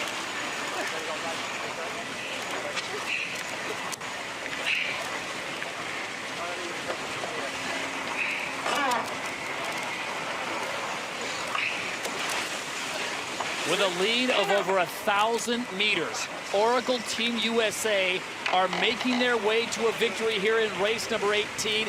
And for Emirates Team New Zealand, battered and bruised. As you go back to the prior race when there was contact made, their boat suffered a little bit of damage, but this is got to be bruising to the egos, as Dean Barker had the lead at the start. He had the lead at mark number 2, and now, as they are on leg 4 of 5, they are more than 1,000 meters behind the Americans. An astounding turn of events that I don't think, well, I guess we should have predicted it at this stage, you know? Everything else in this series has been unpredictable, so this is predictably unpredictable, I guess, in a way. I think even these guys are shaking their heads going, you gotta be kidding. What's interesting about these guys, when they were behind, there was no panic on board that boat. Happy would be the understatement of the day for Oracle Team USA.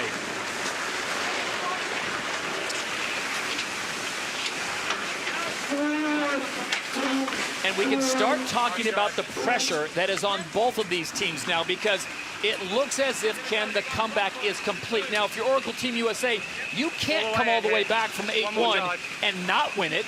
And if you're Emirates Team New Zealand, you cannot be up 8-1 and not win it. There's about 1,000 Red Sox analogies I could use right now, but I'll refrain from that. All I can say is, how do the Kiwis possibly mentally overcome this moment? If they can figure out a way to win tomorrow, boy, oh boy, you just can't, I can't fathom it. I can't imagine it. They got to be devastated right now. The body language says it all. Dean Barker is looking to the horizon, and all he can see is Jimmy Spithill and company speeding away. Down the road, just what a turn of events.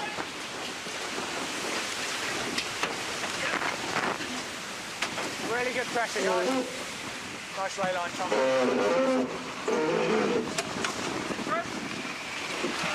Looks like we got to talk to our realtors for another day.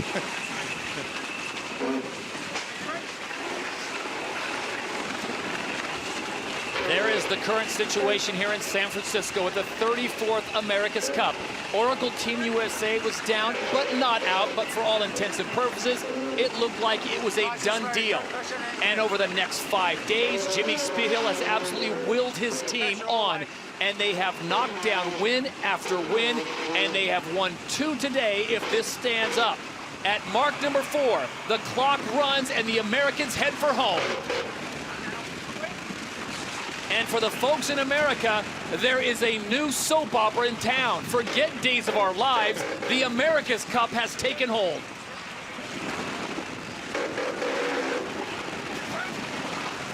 This is not, I think one of the pundits earlier in this program said, this is not a simple sailing event anymore. This is an international sporting event like we may never have seen. 8-1.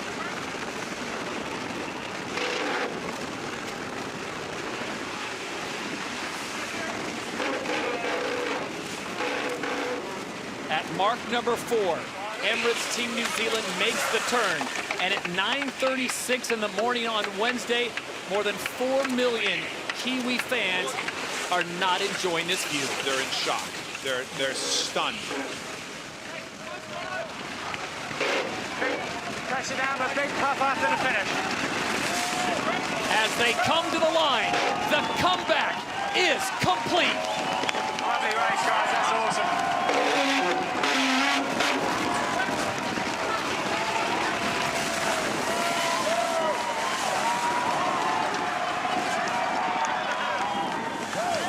We are all even at 8 with one race to determine the 34th America's Cup. It will be winner take all. Awesome effort, boys. Are you kidding me? Whoever could have imagined this? Awesome. Nice, mate. Good on, boys. Nice, mate. Just going to spin up here, boys.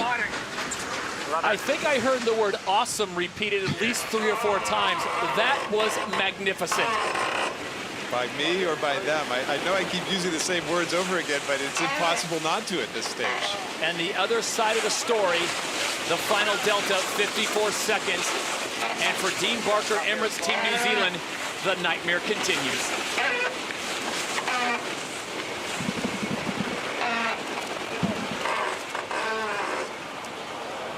What do you do?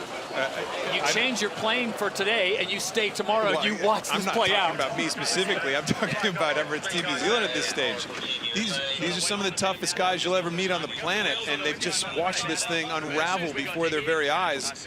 What do? What haven't you pulled out at this stage? How do you mentally, you have to mentally regroup for something that was just unfathomable. Well, it makes the speeches to your team very simple.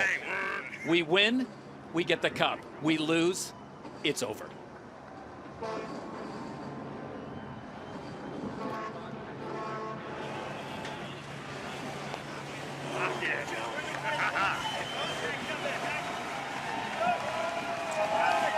As Tom Slingsby alluded to prior to the start of the races, this is the payoff for all the hard work.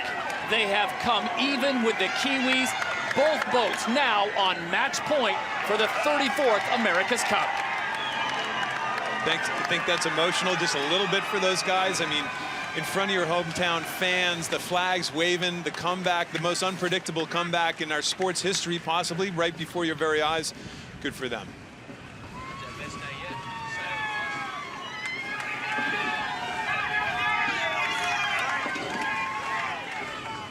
And Larry Ellison on board as his boys come by. Always believe the thumbs up, the comeback complete. It will be one race, winner take all.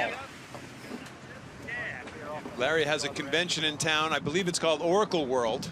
They have only about 60,000 of their friends and employees here. I think his speech is going to be a little more upbeat now. I think you might want to find someone for a keynote speaker in case Larry has a race to attend to. An absolute beautiful day here in San Francisco, California, the host of the 34th America's Cup. The years of building, the years of planning, and the millions of dollars spent, not to mention the man-hours to bring these AC-72s to life.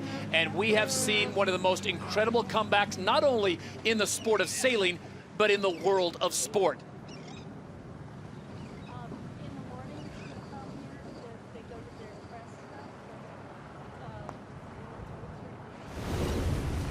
And here it was as Oracle Team USA came across the line, the comeback complete. They have squared and gone even with Emirates Team New Zealand.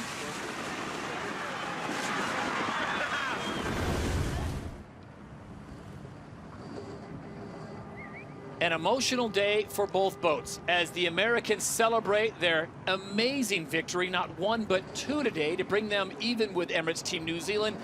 And for the Kiwis, absolute deflation. Shock and horror at this stage. It can't be described anything more. What you thought was almost a shoe-in, almost a lockup at one stage, has just slipped away to, hey, 50-50 odds, and maybe not quite 50-50 at this stage. Back in San Francisco, where the comeback is now complete. We are all even. It will be winner take all on the bay for the 34th America's Cup. And the man in his crew of the hour, James Spithill and Oracle Team USA. Jimmy, I'll tell you what, there were a lot of people here in this town that thought you were a little bit crazy, a little bit of Aussie cuckoo, but you have made believers of millions of people, and unfortunately you are not such a welcome soul in New Zealand right now. What was the difference today because you did not get the start? Mate, it was all on the team. I mean, this team, it just doesn't matter. I've been telling you guys all along, doesn't matter how steep the challenge. In the second race there, we got behind. And what do the boys do? They just dug their heads down and they just outground the other team. And yeah, very, very impressive. Gives us a lot of confidence going into tomorrow. Jimmy, you guys gained a ton of ground right around that leeward gate.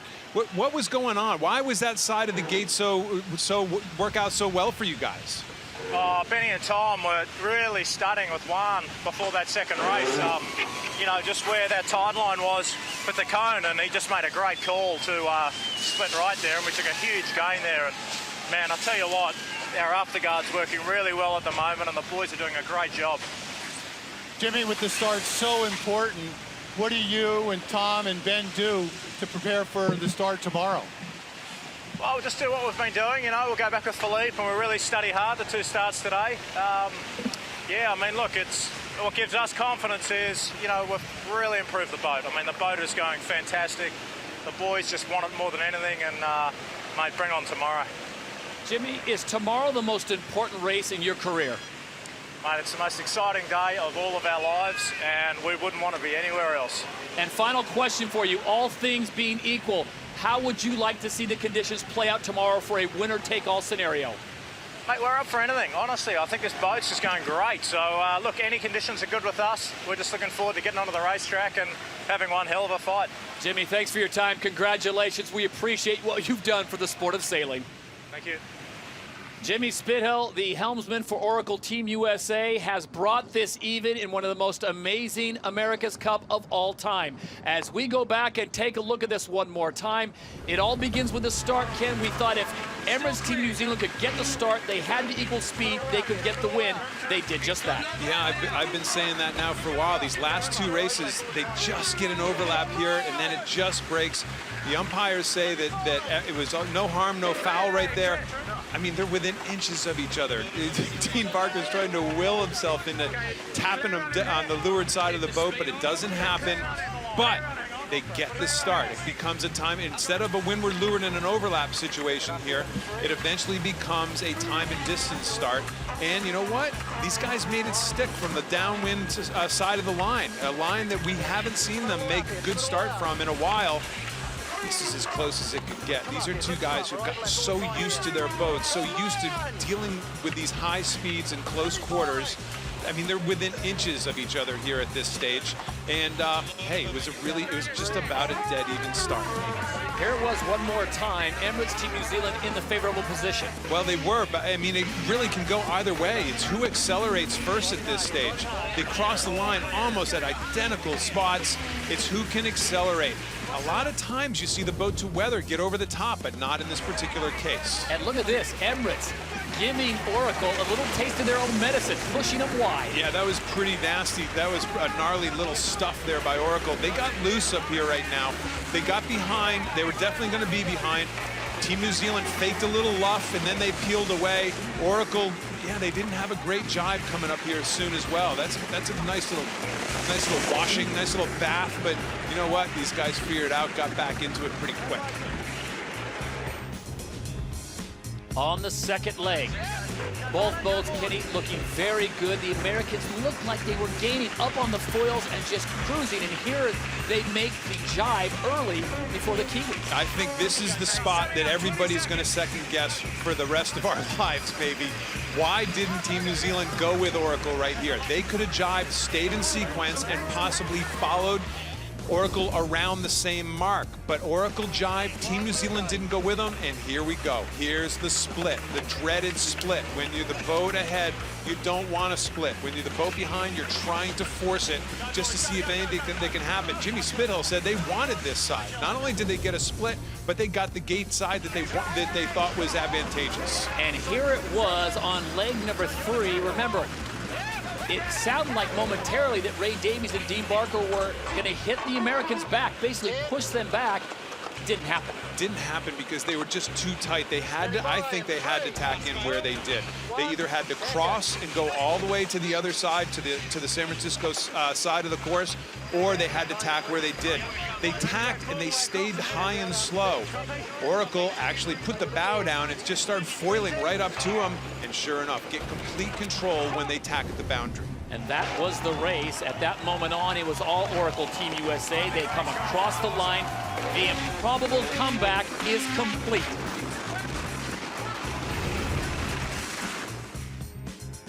And there is the skipper and helmsman for Emirates Team New Zealand, Dean Barker. He has looked happier. And right now, he has got to be wondering, what can I do? I got the start. I had the lead. What do we do? I don't know if he's a broken man, but obviously the disappointment is just dripping from him right now. This is a situation where these guys are going to have to rally, and they can only rally themselves. There's no outside resource that's going to help you out at this stage right now. You got to go sit in a room and look around that room and say, boys, what do we got? Do we have this or don't we? Are we going to fold or are we not going to fold? This is a spot like none of us, this is your worst nightmare at this stage. Well, my thought here is that if you put both races together, they won a start. They had even speed in the first race. They had a couple gains there. So if you put it all together, they're capable of winning. But you can't make the mistakes like not jibing and covering there on leg 2. So Dean Barker and his crew, as he talks right now with Ray Davies, and you see Richard Meacham now taking the helm.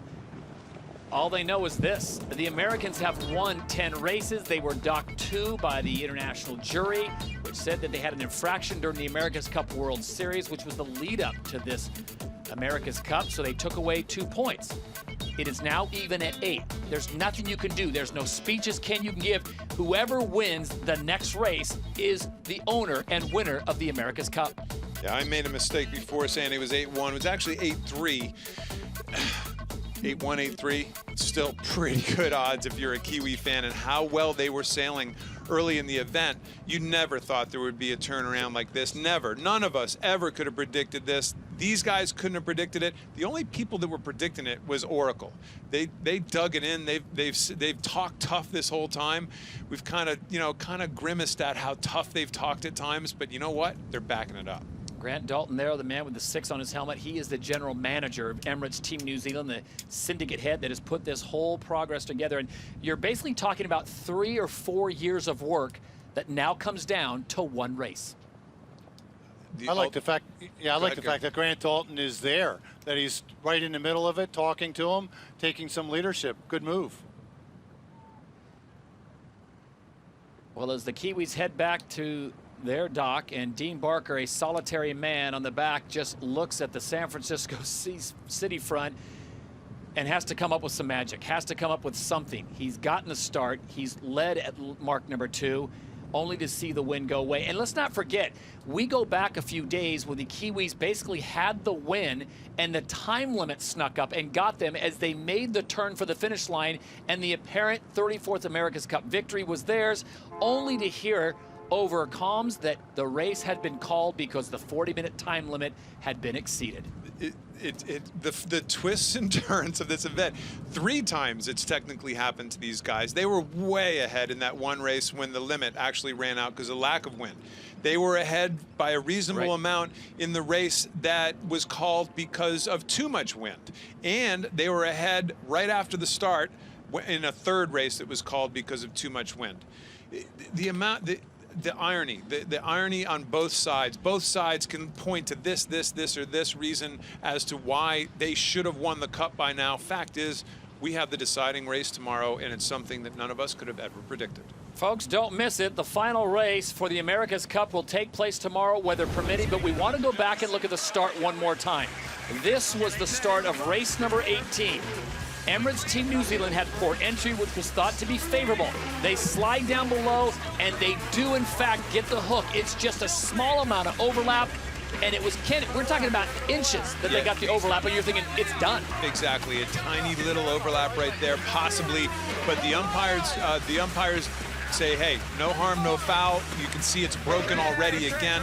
This is just a situation where it becomes a time and distance start. Both boats get very close to the starting line. When they get close to the starting line, then all of a sudden it becomes much more difficult for the boat behind, in this particular case, to actually do the damage of a major hook. Time and distance, who can accelerate better? And we've been saying all along, it's a tough spot to be to leeward right now. If the boat up to weather, which is Oracle, has a bit of a gap, they can put their boat bow down and possibly power over the top. But the Kiwis fend it off beautifully in this situation and lead around Mark 1. We thought that's all they had to do at this stage, Todd. We were wrong. Gary, you were out on the water. You had possibly the best vantage point from what you saw. Was there a turning point? Was there one mistake that you could point to where Emirates gave it away? Well, Oracle right there nosediving cost him that moment, and that got him behind.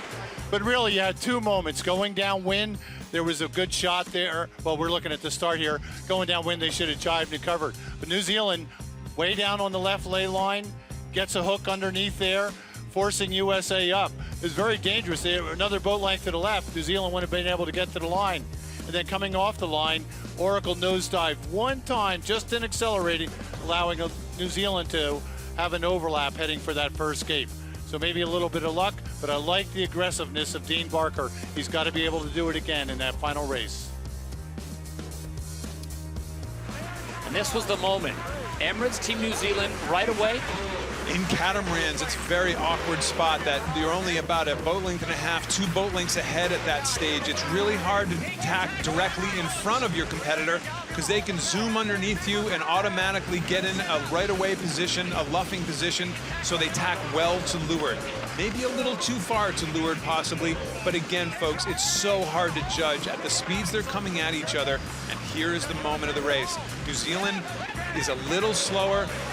Oracle puts themselves up on their foils and literally just zooms right up alongside, going 4 or 5 knots faster at this stage, which is a lot. And all of a sudden they're in dominant position. They go into a position where now they're giving Team New Zealand dirty air, wing wash. It's called the lee bow, and hey, they just take off from there. Lovely race, guys. That's awesome. And that was the winning moment as Oracle Team USA came across the line. The comeback was absolutely complete, and we are all even at 8.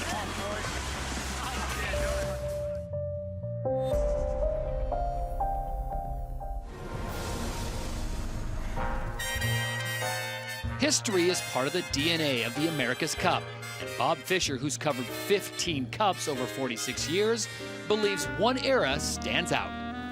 One of the most interesting eras of the America's Cup was undoubtedly that of the J-Class from 1930 to 1937. And there were 3 events, 3 challengers, 3 defenders, and they were all run by interesting people. And this is what the Cup is about as well, the people behind it. From England came Sir Thomas Lipton in 1930, and in 1934 it was Sir Thomas Sopwith, the aircraft manufacturer, and he tried again in 1937. And to defend, Harold Vanderbilt. Well, the Vanderbilts had it going for them in a big way, and he had 3 successful defences. First of all, it was with Enterprise, then he had Rainbow, and finally with the superboat, Ranger.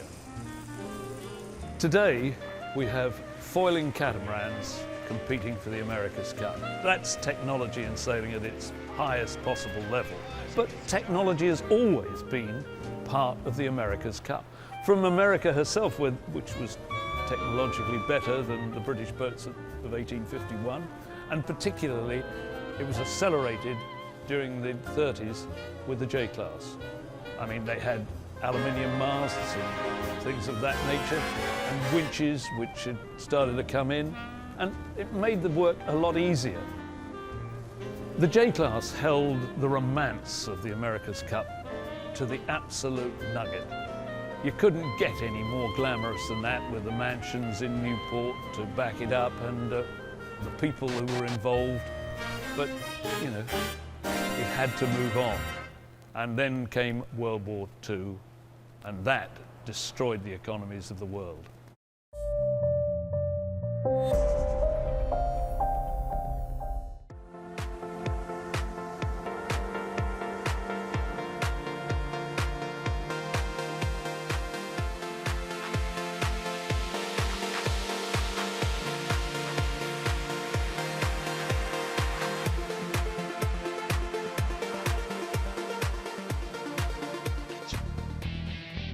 San Francisco, California, the host of the 34th America's Cup, and we have had an amazing event, and it will all culminate with one final race.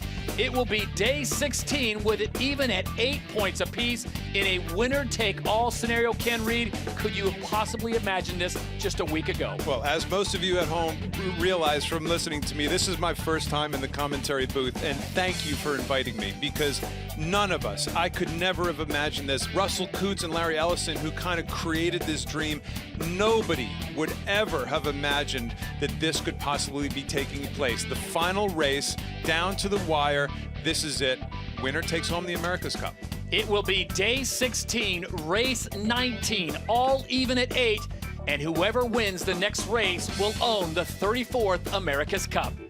On behalf of Ken Reed and Gary Jobson, I'm Todd Harris saying so long for now. One more day and we crown a champion. Good night from San Francisco.